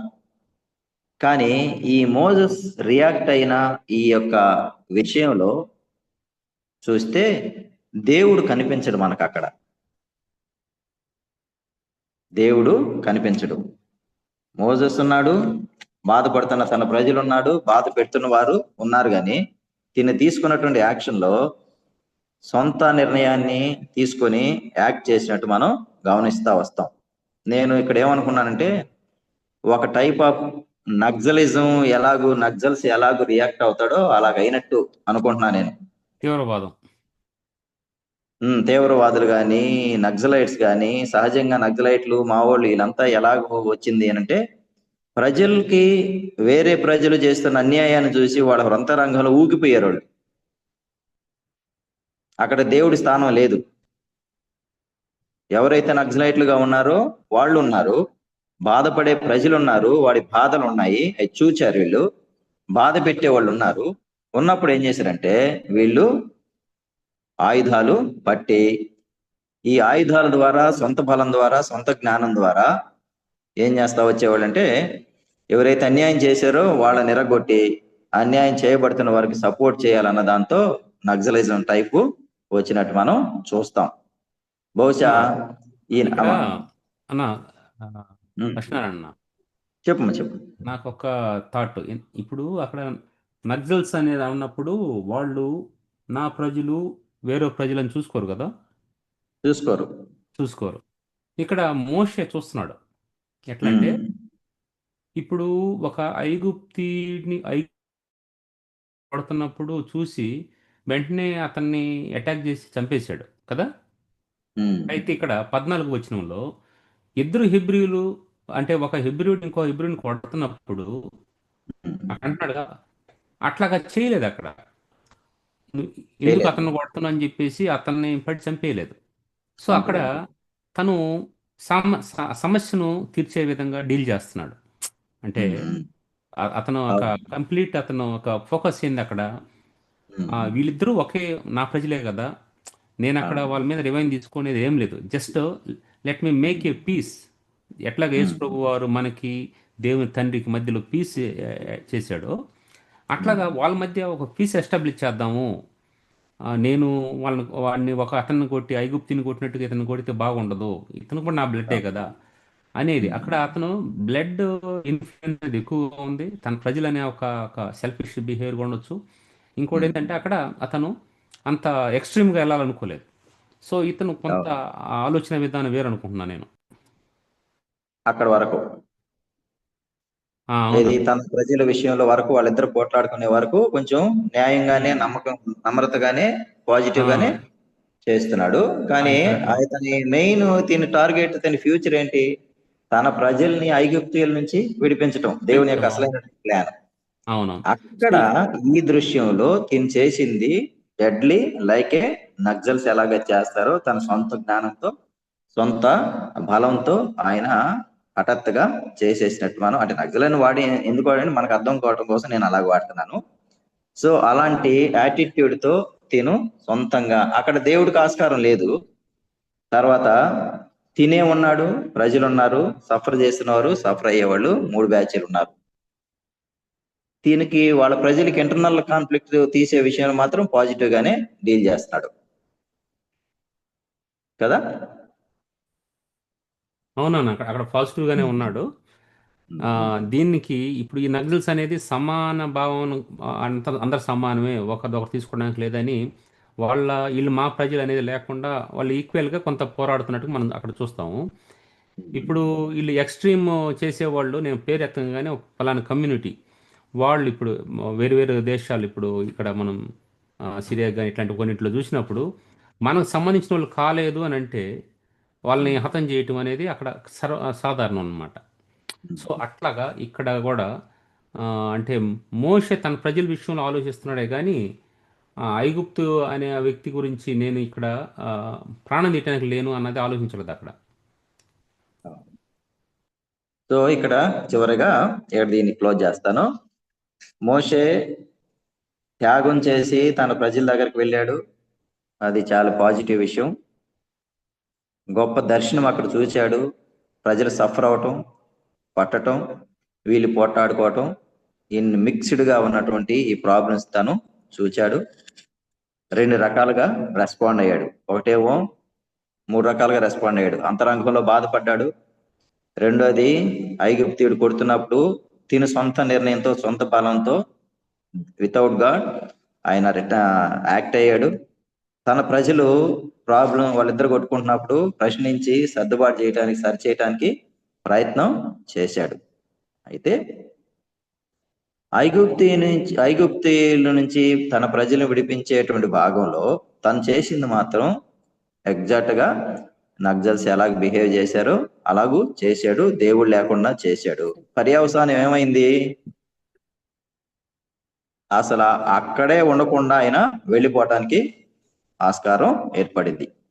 ఈవెన్ ఆ సీన్ లోనే లేడు. ఐగుప్తుల్ని వారి బాధ, ఐగుప్తీయులు నుంచి విడిపించే స్థితి లేదు, తన ప్రజలు బాధలు చూసే పరిస్థితి లేదు, తన ప్రజలకి న్యాయం చేసే పరిస్థితి లేదు. అది టోటల్ గా లాస్ అయిపోయి ఆయన పారిపోయినట్టు మనం గమనిస్తూ వస్తాం. రైట్, ఇది మొదటి దర్శనం తను గమనించింది. ఈ దర్శనంలో నేను టోటల్ చెప్పాలనుకుంది, దేవుడు లేడు, మోషే ఉన్నాడు, ప్రజలు భారాల్లో ఉన్నారు, బాధ పెట్టేవాళ్ళు ఉన్నారు. ఆ పరిస్థితిని చూసి ఇతను రెస్పాండ్ అయ్యాడు అన్నది మొట్టమొదట ఈ దర్శనంలో మనం చూస్తా వస్తాం. రెండో దానికి మనం వెళ్ళినట్లయితే ఎవరన్నా దీంట్లో ఏమైనా యాడ్ చేస్తారా? చేస్తే నేను రెండో దానికి వెళ్ళిపోతాను. అన్న ఇక్కడ ఒక విషయం చెప్పాలనుకుంటున్నాను. విషయం ఏంటంటే ఈ మోషే అక్కడ నుంచి వెళ్ళే విషయంలో దేవుని యొక్క ప్రణాళిక ఉందని నేను అనుకుంటున్నాను. సరే, జరిగిన సంఘటనలు జరిగినాయి, ఏ సంఘటన జరిగినా దేవుని ప్రణాళిక ఉందని అనుకుంటున్నాను. ఎందుకంటే దేవుడు అతను ఒక అంటే ఇజ్రాయెల్ ప్రజలు విడిపించడానికి అతను ఒక సాధనంగా వాడుకోవాలని తన అనాది కాలపు సంకల్పంలో ఉన్నప్పుడు ఒక కంఫర్టబుల్ జోన్లో ఉండి సోఫిస్టికేటెడ్గా జీవిస్తున్న వ్యక్తి ఆ కష్టాలు అనుభవించకుండా ఆ ఒక పరిస్థితి అటువంటి ఎక్స్ట్రీమ్ ట్రైనింగ్ గుండా వెళ్లకుండా he can be a vessel of the Lord, he can be a that is leader of God. అది మనం ఎవరైనా చూసినా కూడా ఏది చేయాలనుకున్నా నువ్వు ఒక కంఫర్టబుల్ జోన్గా ఉన్నప్పుడు నీకు ఆ పరిచర్య భారం తెలియదు. నువ్వు అక్కడ ఆ నువ్వు అటువంటి ట్రైనింగ్ గుండా వెళ్ళాలి, అటువంటి ఆ విధంగా తరఫీదు పొందాలి, ఆ విధంగా నువ్వు కష్టాలు గుండా వెళ్తేనే నువ్వు then you will feel that one అనమాట అనేది నేను గమనించొచ్చాను. సో మనం నువ్వు చెప్పినట్టు ఈ టయానికి తనకి సరైనటువంటి ప్రిపరేషన్ లేదు, మెచ్యూరిటీ లేదు, దీనికి కొంచెం ట్రైనింగ్ అవసరం కాబట్టి దేవుని ప్రణాళికలో తిను అక్కడ యాక్ట్ చేసింది కూడా కరెక్ట్ గా లేదు కాబట్టి కొంచెం దుడుకులో ఉన్నాడు కాబట్టి ఈ దుడుకుతనాన్ని తగ్గించడానికి, నేర్పించడానికి ఈయనకి కొంచెం ట్రైనింగ్ ఇవ్వాలి కాబట్టి దేవుని ప్రణాళికలో ఆయన వెళ్ళి ఉంటాడు. అది మనం కంక్లూడ్ చేద్దాం. ఓకే, తర్వాత జెర్మీ అన్న అన్నట్లుగా అంటే మొదటి దర్శనంలో మనం ఇలా కూడా ఆలోచించవచ్చు. మేబీ మోషే అసలు అందరిలాగా కాకుండా సెపరేట్ గా ఒక ఎన్నుకోబడ్డవాడై ఒక ప్యాలెస్ లో ఫరో తర్వాత ఫరో అంతటి వాడుగా అయ్యాడు.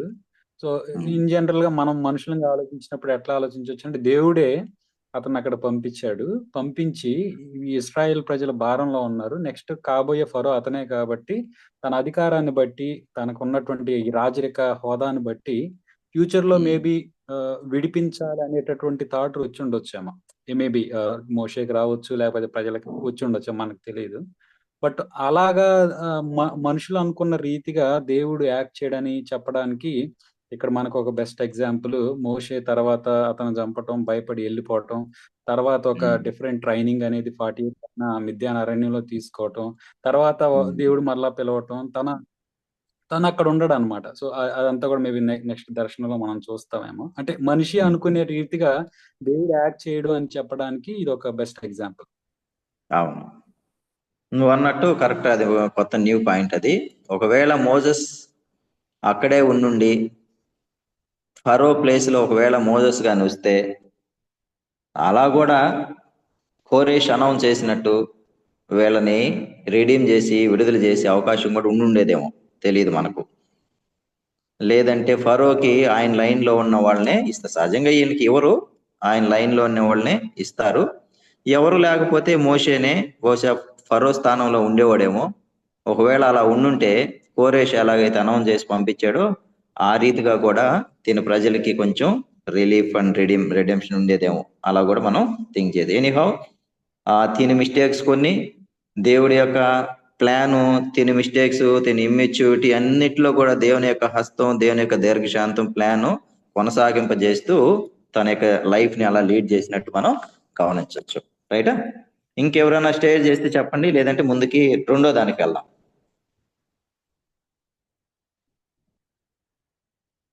సరే, రెండో దానికి మనం కానీ వెళ్తే నెక్స్ట్ ఇప్పుడు 40 years అయిపోయింది. ఇక్కడ ఈయన పారిపోతాడు.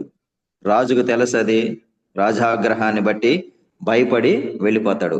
ఇదే మనం హెబ్రీ రాసిన పత్రికలో 27వ వచనం నుంచి ఈ పార్ట్ చూస్తాం. Second part. మొదటిదేమో 24 నుంచి 26 వరకు ఉన్నదేమో తను తీసుకున్నటువంటి డెసిషన్ లో తెగించి తన ప్రజలకు వెళ్ళటం, ఎలా ప్రజల దగ్గరికి వెళ్ళటం అన్నది మనం దాన్ని అప్లై చేస్తాం, కాంట్రాస్ట్ చేసాము. 27వ వచనం నుంచి హెబ్రీ రాసిన పత్రికలో ఇప్పుడు భయపడి రాజాజ్ఞను బట్టి ఏం చేశాడంటే వెళ్ళిపోవటం, భయపడి పారిపోవటం మనం చూస్తా వస్తాం. తర్వాత ఈయన ఒంటరిగా వెళ్ళిపోయాడు, మిథ్యాన్లోనికి వెళ్ళిపోయాడు. ఓ బావి దగ్గర అక్కడ కూర్చో ఉన్నాడు. అక్కడ సాయంత్రం అయ్యే సమయానికి అక్కడ ఒక దృశ్యాన్ని మళ్ళా చూస్తాడు. ఐగుప్తులేమో అన్యాయాన్ని చూశాడు, ఇక్కడ కూడా రెండో దృశ్యాన్ని చూస్తాడు. ఏంటి? ఆ ఆడపిల్లలు మిథ్యాను ఆ యొక్క యాజకుని యొక్క కుమార్తెలు ఆ యొక్క మేకలు గొర్రెలు మేపుకొని వస్తున్నప్పుడు సాయంత్రం వేళ అక్కడ మంద కాపర్లందరూ ఈ పిల్లలకి అన్యాయం చేస్తారు. వాళ్ళని వీళ్ళు సరైనటువంటి వాటర్ పెట్టుకోకుండా వాళ్ళని ఇబ్బంది పెడతారు. అక్కడ ఒక అన్యాయాన్ని చూస్తాడు. అన్యాయం చూసినప్పుడు ఇప్పుడు ఎలాగ రెస్పాండ్ అవుతున్నాడు? ఇందాక రెస్పాండ్ అయినట్టు అవటం లేదు. తర్వాత వాళ్ళతో ఆర్గ్యుమెంట్ చేసినట్టు, అన్యాయం గురించి ప్రశ్నించినట్టు మనం చూడం. రెండో దాంట్లో అన్యాయం గురించి ప్రశ్నించలేదు, ఆ మంద కాపలతో గొడవ పెట్టలేదు. ముందేమో ఐగుప్తులో వాళ్ళిద్దరిని ప్రశ్నించాడు, తర్వాత ఒక అతన్ని చంపేశాడు. అలాంటి యాక్షన్ చేయకుండా సింపుల్ గా ఏం చేస్తున్నాడు తెలుసా? వాళ్ళని ఎదిరించకుండా, వాళ్ళతో గొడవ వేయకుండా, ఆర్గ్యుమెంట్ కాకుండా, అన్యాయాన్ని ప్రశ్నించకుండా సింపుల్ గా ఎవరైతే అన్యాయానికి గురవుతున్నారో ఆ పిల్లలకి ఈయన సపోర్ట్ చేసి సహాయం చేసిన వాడుగా ఉన్నట్టు మనం చూస్తాం. ఇక్కడ నేనేం చెప్పాలనుకున్నానంటే, మోషే ఇక్కడ కూడా ఒక దర్శనాన్ని, అన్యాయంకి గురవుతున్నటువంటి జనుల్ని, ప్రజల్ని, ఆ యొక్క కాంటెస్ట్ ని మనం చూస్తా వస్తాం. అక్కడ తిను వాదన లేదు, గొడవ లేదు, తర్వాత అన్యాయాన్ని ఎదిరించటం అట్లేమీ లేదు, కానీ సింపుల్ గా వాడికి సపోర్ట్ చేసిన వాడుగా ఉన్నట్టు మనం గమనిస్తాం. ఇక్కడ కూడా దేవుడు అన్నది మనకు కనిపించడు. తినే సహాయం చేస్తాడు. అన్యాయం పొందిన బిడ్డలు ఉన్నారు, అన్యాయం చేసినటువంటి వ్యక్తులు ఉన్నారు. అయితే తిని తీసుకున్నటువంటి యాక్షన్ సింపుల్ గా సపోర్ట్ చేస్తున్నట్టు మనం చూస్తాం. లైక్ సోషల్ వర్కర్స్ చాలా మంది మన యొక్క ప్రపంచంలో ఉన్నారు. అన్యాయాన్ని ఎదిరించేటువంటి నక్సల్స్, టెర్రరిస్ట్ లాగా ఉండే బ్యాచ్ మొదటి దర్శనంలోగా బిహేవ్ చేశాడు. రెండో దర్శనంలో మనం గమనించినట్లయితే ఏమి అన్యాయాన్ని ప్రశ్నించకుండా సింపుల్ గా సోషల్ వర్కర్స్ అట్లేమి అన్యాయాన్ని ప్రశ్నించరు. వాళ్ళు చేయగలిగింది సఫర్ అవుతున్న ప్రజలకి సపోర్ట్ చేస్తూ వెళ్ళిపోతారు. అలాగూ ప్రపంచంలో చాలా మంది ఇలాంటి సోషల్ వర్క్ చేసి ప్రజలకు సపోర్ట్ చేసేటువంటి, ప్రజల ఇబ్బందుల్ని తీర్చేటువంటి బ్యాచ్ చాలా మంది ఉంటారు. అలాగూ రెండవ దర్శనంలో ఆయన పనిచేసినట్టు మనం చూస్తూ వస్తాం. ఇది నేను ఇక్కడ అర్థం చేసుకుంది. మీరెవరన్నా దీంట్లో యాడ్ చేయాలంటే చేయండి, లేదంటే మూడో దానికి వెళ్దాం.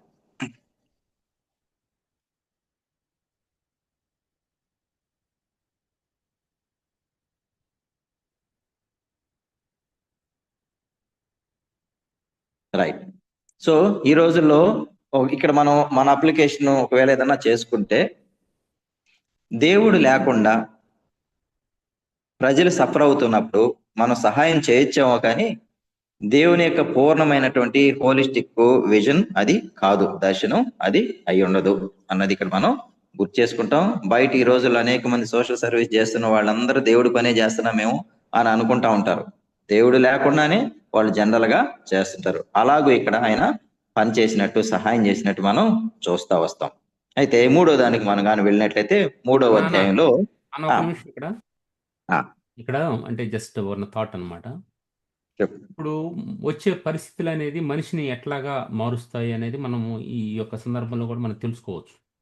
ఏంటంటే ఇప్పుడు కొంతమంది అంటే అన్ని అవైలబుల్గా ఉన్నప్పుడు తను వాళ్ళు జీవించే విధానం బట్టి అంతగా నేర్చుకునే స్వభావం ఉండదు. సో ఆ మాటలు కూడా చాలా పేలవంగా ఉంటాయి. ఎవరైతే అంటే కొన్ని కష్టాలు గుండా వెళ్తా ఉన్నారో, కొన్ని ఇబ్బందులు గుండా వెళ్తా ఉన్నారో, వాళ్ళు చెప్పే మాట, వాళ్ళు మాట్లాడే విధానం డిఫరెంట్గా ఉంటుంది. సో ఇప్పుడు మోషే అక్కడ నుంచి ఐగుప్తు నుంచి పారిపోయి వచ్చేటప్పుడు అతను ఏదో మనకి ఫ్లైట్కి వెళ్తున్నట్టుగా, లేకుంటే వెల్ అడ్వాన్స్గా ప్రిపేర్ అయిపోయి తనకు ఇన్ని కావాలని అట్లా వచ్చినట్టుగా మనకేం తెలియదు. కానీ అతను ఆ తొందరలో ఇక్కడ జరిగిపోయింది కాబట్టి ఇక ప్రాణాపాయాన్ని తప్పించుకోవడానికి అక్కడ నుంచి తప్పించుకొని వచ్చాడు. వస్తే ఇక్కడ అక్కడ డిస్టెన్స్ చెప్తుంది ఏంటంటే, ఈజిప్ట్ నుంచి మిద్యాను ఆ ప్రాంతానికి రావటానికి రెండు విధాలుగా స్కాలర్ చెప్తా ఉన్నారు. అదేంటంటే 700 మైల్స్ అని, లేకుంటే 300 అంటే 300 కిలోమీటర్స్ అని అట్లాగా చెప్తా ఉన్నారు. రెండు రకాలు. ఇంత డిస్టెన్స్, అంత దూరము అతను ఎట్లా ప్రయాణం చేసుకుంటాడు? ఇప్పుడు ఆ దినాలు ఇప్పుడు ఉన్నట్టు సోఫిస్టికేటెడ్ ఈ ట్రైన్స్ కానీ, లేకుంటే బండ్లు కానీ ఇట్లాంటివి ఏమి ఉండవు. ఇంకొకటి అతని దగ్గర అతను అక్కడ పారిపోయి వస్తున్నాడు. అంత దూరం నుంచి ఇక్కడ వచ్చే టయానికి అతనికి తిండి ఏంటి, అతనికి వచ్చిన విధానము, ఎట్లా మోడ్ ఆఫ్ ట్రాన్స్పోర్ట్ ఏంటి, ఎన్ని ఇబ్బందులు పడి అక్కడ దాకా చేరుకొని ఉంటాడు. ఇక అటువంటి పరిస్థితి వచ్చినప్పుడు తనలో అంటే దేవుడు అక్కడే తనలో పనిచేయడం ప్రారంభించాడు. అంటే టీచింగ్ త్రూ సఫరింగ్స్ అనమాట. దేవుడు యేసు ప్రభు గురించి కూడా ఒక మాట ఉంటుంది. ఆయన పొందిన శ్రమల ద్వారా విధేయత నేర్చుకుని ఒక మాట ఉంటుంది. అంటే ప్రభు నేర్చుకోవడం కాదు కానీ ఒక మనిషిగా ఉన్నప్పుడు తను ఏ విధంగా చేయగలుగుతాడు అనేది మనం అక్కడ అర్థం చేసుకోవచ్చు అన్నమాట. ఎటువంటి ట్రైనింగ్ దేవుడు విల్ టీచ్ అనేది మనం తెలుసుకోవచ్చు. ఓవరాల్ గా మనం గమనించినట్లయితే ఈ లైఫే కాదు, మన జీవితంలో కూడా మనం రక్షణ పొందక ముందు కాలం నుంచి కూడా దేవుని యొక్క ప్లాన్, ఆయన హస్తం మన వెనక ఉన్నది. రక్షణ పొందిన తర్వాత మనకు అర్థమైంది.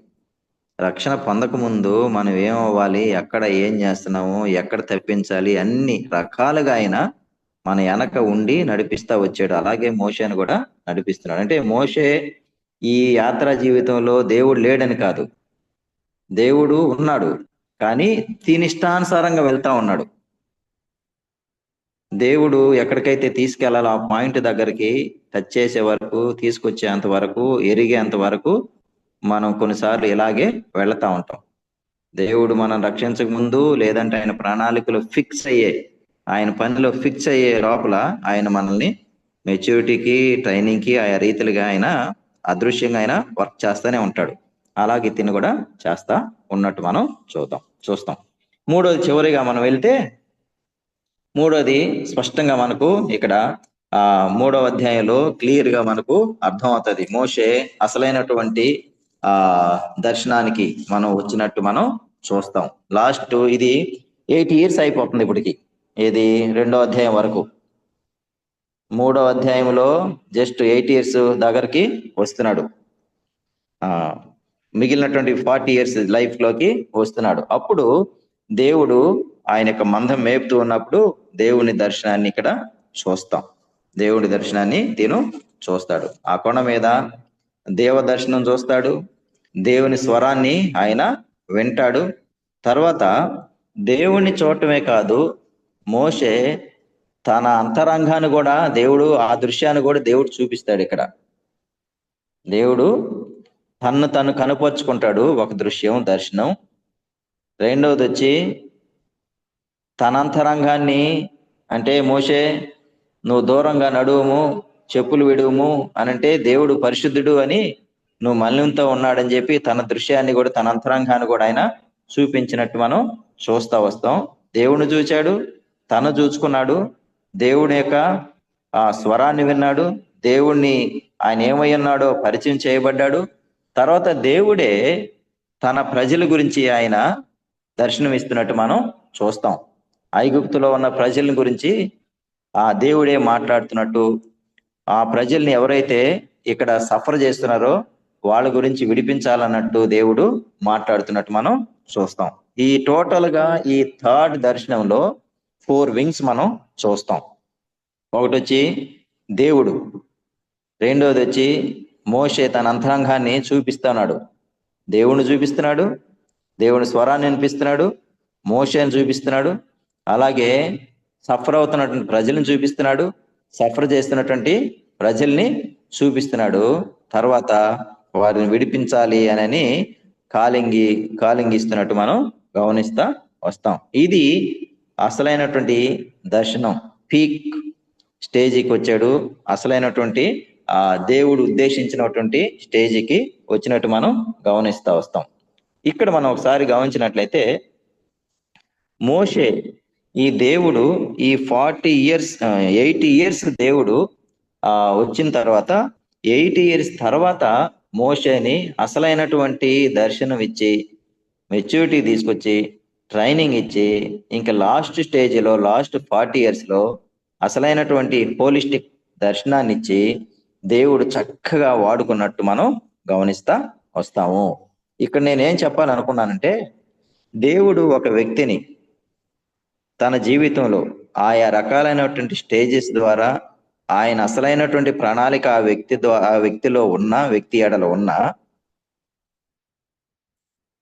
అది 30 సంవత్సరాలు అవ్వచ్చు, 40 అవ్వచ్చు, 50 అవ్వచ్చు, దేవుడు చివరి వయసు అయినా సరే, లాస్ట్ ఏజ్లో అయినా సరే తన యొక్క ప్రణాళికలోనికి ఫిక్స్ చేయడానికి ప్రయత్నం చేస్తూ ఉంటాడు. తర్వాత ఆ కొన్ని సంవత్సరాలైనా సరే దేవుడు తన ద్వారా చేయించాలనుకున్న పనిని తప్పకుండా చేయిస్తాడు. ఇప్పుడు దేవుని యొక్క మాట విన్నప్పుడు. ఇక్కడ మన గ్రూప్లో జాయిన్ అయినటువంటి మనలో ఒకవేళ మనలో సహజంగా ఏంటంటే ఒక ఏజ్కి వచ్చేసిన తర్వాత అంతా చేసేసాం కదా ఇంకేమైందిలే అని అనుకునేటువంటి ఆ భావనలో మనం ఉండకూడదు. దేవుడు 60 సంవత్సరాలకు వచ్చిన దేవుడు అసలైనటువంటి తన ప్రణాళిక ఏమై ఉందో ఆ ప్రణాళికను నెరవేర్చడానికి, ఆ ఏజ్ వరకు నిన్ను సరిచేయటానికి, నీకు పరిపక్వత తీసుకురావటానికి, ఒకవేళ నువ్వు లోబడినా లోబడకపోయినా, నీకు ఇంకా ఆ స్టేజ్ రాకపోయినా అంతకాలం వెయిట్ చేసి చివరి దినాలైనా సరే, చివరి సంవత్సరాలైనా సరే దేవుడు తన యొక్క దర్శనాన్ని లేదంటే తన యొక్క ప్లాన్ని నెరవేర్చేవాడుగా మనం ఉన్నట్టు మనం చూస్తూ వస్తాం. కాబట్టి ఈ సాయంకాల సమయంలో మొట్టమొదట దర్శనంలో తన సొంతంగా బిహేవ్ చేశాడు. తర్వాత రెండవ దర్శనంలో క్యాజువల్గా సోషల్ వర్కర్ లాగా బిహేవ్ చేశాడు. తర్వాత లాస్ట్ దర్శనంలో దేవుడే ఇన్వాల్వ్ అయినప్పుడు, దేవుడే చూపించినప్పుడు, కనుపరుచుకున్నప్పుడు, దేవుడే తన యొక్క జీవితాన్ని చూపించినప్పుడు, దేవుడే తన ప్రజలను చూపించినప్పుడు, దేవుడే ఆ కష్టాలను చూపించినప్పుడు, పిలిచినప్పుడు కొన్ని సాకులు చెప్పిన భయంతో తర్వాత లోబడి దేవుని యొక్క ప్రణాళికని పూర్ణంగా అయినా నెరవేర్చినట్టు మనం చూస్తూ వస్తాం. కాబట్టి ఈ సాయంకాలం మన జీవితాలను కూడా ఒకసారి మనం పరిశీలన చేసుకుందాం. ఈ 3 దర్శనాల్లో మన గురించి మనం ఆలోచిస్తే, మనం చేస్తున్నటువంటి వర్క్, మనం చేస్తున్నటువంటి పని దేవుడు ఫిక్స్ చేసినటువంటి ఏరియానా పనా ఒకసారి ఆలోచించుకుందాం. ఒకవేళ అలా కాకపోతే మన అంతరంగంలో ఏదో మంట, నేను ఇక్కడ కాదు ఉండేది, ఇక్కడ ఉండాల్సింది కాదు అనేది మనలో ఉంటుంది. దాన్ని మనం అబ్జర్వ్ చేయాల్సినటువంటి అవసరత ఉంది. 2014లో నుంచి నేను వరల్డ్ విజన్ లో ఉండేటువంటి పని ఇది నా ఇండస్ట్రీ కాదని 2014 నుంచి ప్రభు మాట్లాడుతూ ఉన్నాడు. 2010 నుంచి 14 నుంచి క్వైట్ టైంలో కూర్చున్నప్పుడు, వాక్య ధ్యానంలో కూర్చున్నప్పుడు చాలాసార్లు ఏడుస్తా ఉండేవాడిని. నేను ఒంటరిగా కూర్చొని ఏడుస్తా ఉండేవాడిని. కానీ జీతం వస్తామనే ఉంది, ఫ్యామిలీ ఉంది, అన్ని బాగానే ఉన్నాయి, డబ్బులు వస్తున్నాయి, అంతా బాగానే ఉంది. చర్చికి వెళ్తున్నాను, EU పరిషడికి వెళ్తున్నాను, అంతా బాగానే ఉంది, ప్రార్థన చేసుకుంటున్నాను. కానీ లోపల ఎప్పుడు ఏడుస్తానే ఉండేవాడిని. లోపల అదొక రకమైనటువంటి మంట. కానీ దేవుడు ఒక 5-6 సంవత్సరాలు మాట్లాడాడు. తర్వాత కొంతకాలం మాట్లాడలేదు. నేను అప్పుడు పెద్ద లోబడలా, అంత మెచ్యూరిటీ లేదు. దేవుడు ఏం చేశాడంటే బేర్ చేసి తర్వాత ఓల్డ్ విజన్ పరిస్థితి ఇలాగ డౌన్ఫాల్ అవటం మొదలైంది. అప్పుడు కూడా ధైర్యంగా ఆ తీర్మానం చేసుకోవడానికి చాలా కష్టమైంది. తర్వాత ఒక స్టేజ్ వచ్చింది, సింపుల్గా అసలు ఊహించని రీతిగా నాకు అసలు బాధ లేదు, దుఃఖం లేదు, టెన్షన్ లేదు, ఏమీ లేకుండా సింపుల్గా నిర్ణయం తీసుకున్నా. అలాగూ దేవుడు ఎక్కడైతే దేవుడు ఫైనల్ గా ఆయన ఉద్దేశాన్ని నెరవేర్చడానికి ఆయన తీర్మానించుంటాడో అప్పటి వరకు మనలో గందరగోళం ఉంటది, అక్కడ నిలవలేము, ఇబ్బందికరమైన పరిస్థితి ఉంటది. కొన్నిసార్లు వ్యతిరేకంగా కూడా మనం బిహేవ్ చేస్తాం దేవుడికి వ్యతిరేకంగా. అయినను దేవుడు తన కృపను బట్టి ఫైనల్ గా నీవు నేను ఎక్కడ ఫిక్స్ అవ్వాలో, ఆయన ఉద్దేశం, ఆయన ప్లాన్, ఆయన దర్శనం ఎక్కడైతే ఉందో అక్కడ మనల్ని బలపరిచి వాడుకోవటానికి ఇష్టపడతాడు. కాబట్టి ఒకసారి మనం ఆలోచించాల్సిందిగా మనం చేస్తా ఉన్నాను. ఇందులో మీరు ఏదైనా షేర్ చేయాల్సి ఉంటే షేర్ చేయండి, లేదంటే ఇందులో ఈ విషయాలు మనం నేర్చుకోవచ్చు అని చెప్పాలనుకుంటే చెప్పండి, ఏదంటే ఏదైనా అడిషన్స్ ఉంటే యాడ్ చేయండి, లేదు ఏదైనా సరి చేయాలంటే చేయాల్సిందిగా ఫైనల్ గా మనం చేస్తున్నాను.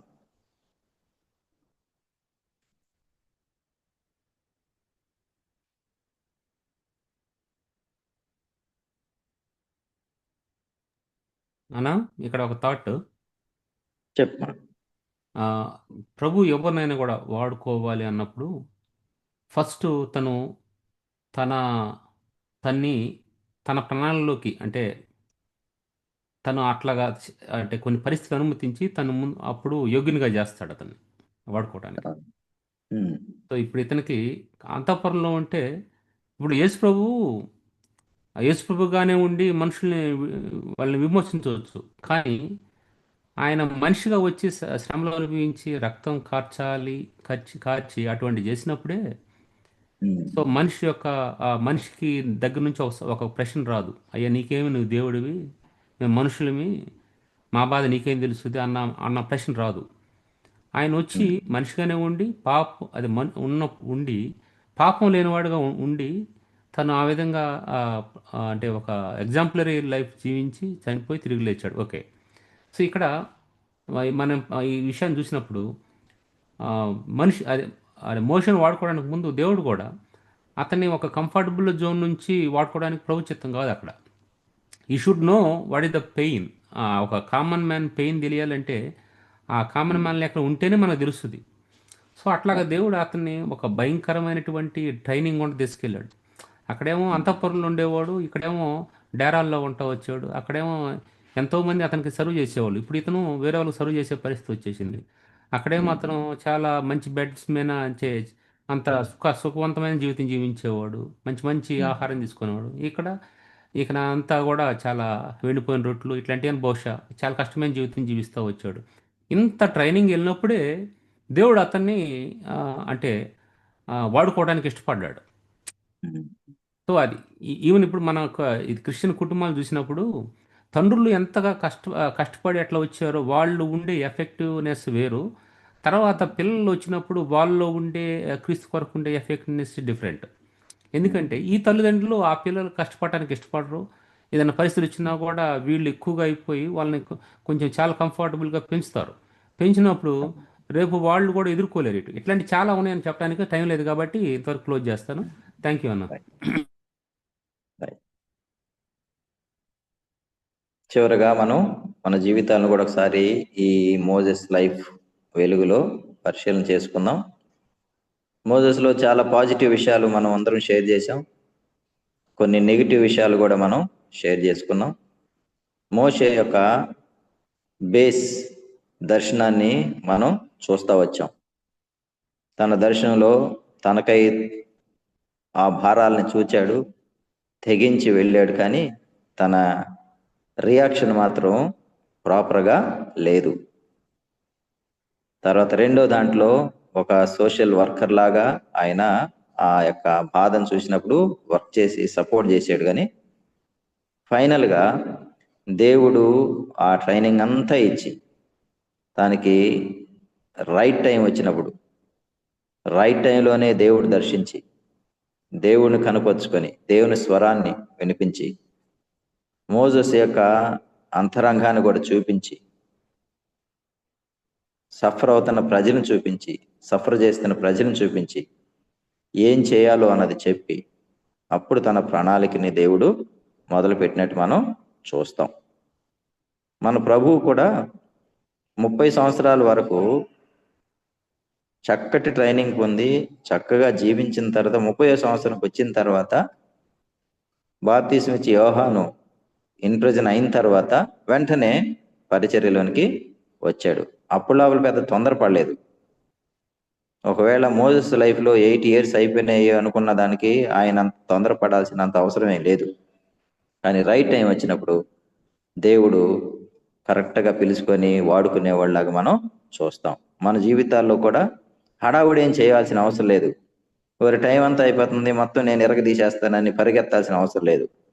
దేవుడి ప్రణాళికలో, దేవుని పద్ధతిలో, దేవుని దర్శనంతో, తర్వాత ఆయన చూపించే ఆ కాలింగ్తో కానీ మనం కానీ పనిచేస్తే చక్కగా ఆయన మోషేలాగా మనల్ని బలపరిచి వాడుకుంటాడు. ఈ విషయాలు మనం నేర్చుకుందాం మన జీవితాల్లో. ఒకసారి మన జీవితాలను పరిశీలించుకొని ప్రార్థన చేసుకున్న తర్వాత దీన్ని క్లోజ్ చేసుకుందాం. మీరు ఎవరైనా ప్రార్థన చేసి క్లోజ్ చేయాల్సిందిగా మనం చేస్తున్నాం. Over to director. ప్రజలన్నా మరి దేవుడు మన మధ్య ఉండి మరి దేవుని దాసుని ద్వారా మరి మోషే గారి యొక్క జీవితంలో దేవుడు చేసిన గొప్ప మెరికలను మనం చూసాం. దేవుడు నాతో మాట్లాడిన విషయం ఏంటంటే, ఈ 3 దర్శనాల్లో ఒక దేవుని యొక్క కుమారుడు కావచ్చు, విశ్వాసి కావచ్చు, దేవుని యొక్క దాసుడు కావచ్చు. ఫస్ట్ అన్ని జనుడు నుండి ప్రతి మానవుడు దేవుని చిత్తానుసారంలో పిలువబెడితే ఆ మనిషి తన సొంత ఆలోచనతో ప్రవర్తిస్తాడు. మోషే గారి యొక్క 2వ దర్శనంలో మార్పు జీవితం. ప్రతి మనిషి మార్పు చెందాలి.